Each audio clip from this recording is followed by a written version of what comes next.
దేవుని పరిశుద్ధ నామమునకు మహిమ కలుగునుగాక. క్రీస్తునందు ప్రియ దేవుని బిడలారా, ప్రభువైన యేసు క్రీస్తు పరిశుద్ధ నామములో మీ అందరికీ ఈ ఉదయకాల శుభములు తెలియజేయచ్చు ఉన్నాను.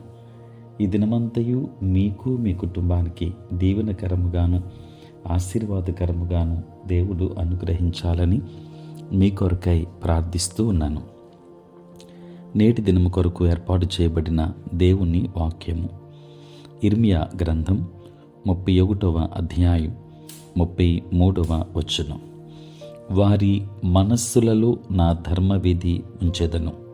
ప్రియులారా, నేటి దినము కొరకు ఏర్పాటు చేయబడిన ధ్యానాంశము నూతన మనస్సు, న్యూ మైండ్. ప్రియులారా, ఒక నూతన సృష్టికి నూతన మనస్సు అవసరం.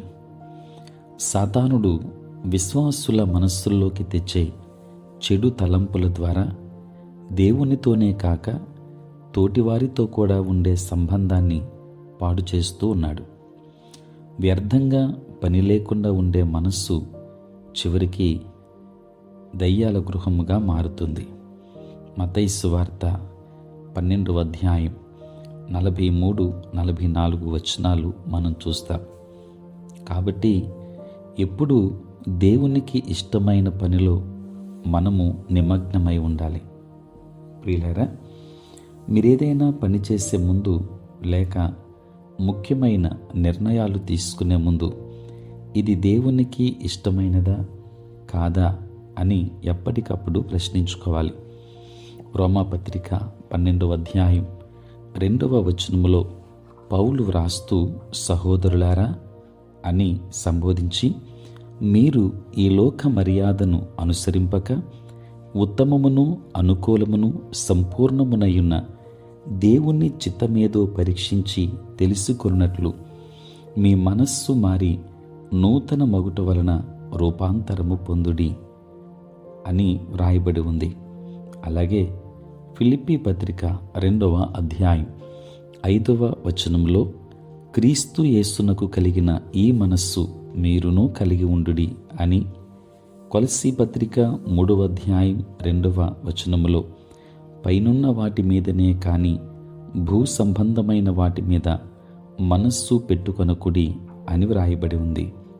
దేవుని బిడ్డలారా, మన ఆలోచనలన్నీ దేవుడు రాసి పెడుతున్నాడని మనం గ్రహించినప్పుడు భయంతో మనం వణికిపోతాం.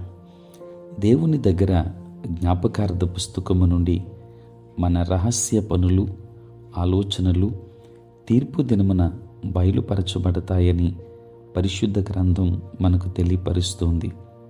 కనుక పవిత్ర ఆలోచనలతో మన మనస్సును నింపుకుందాం.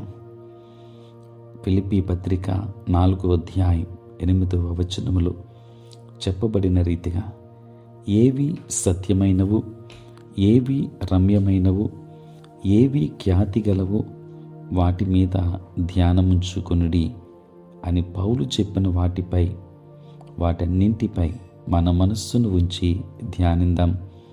దాని కొరకు దేవుడు మనలను నడిపించునుగాక. ఆమేన్. ప్రార్థన. పరిశుద్ధుడైన తండ్రి, ప్రేమ కలిగిన ప్రభువా, మీ పరిశుద్ధ నామమునకై వందనాలు, స్తోత్రాలు చెల్లిస్తూ ఉన్నాం.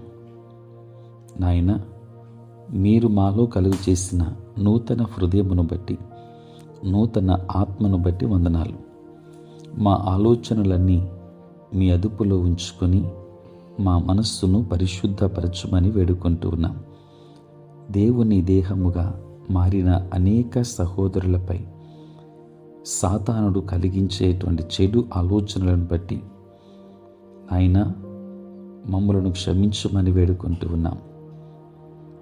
తండ్రి, మీ వాక్యములు వ్రాయబడినట్లు ఇక నుండి మా మనస్సును మంచి ఆలోచనతో నింపుకునేందుకు మేము నిశ్చయించుకున్నట్లుగా నీ కృపను మాకు దయచేయమని వేడుకుంటూ ఉన్నాం. ప్రేమ కలిగిన మా తండ్రి, నేటి మా పనులన్నింటిలో తోడై ఉండండి.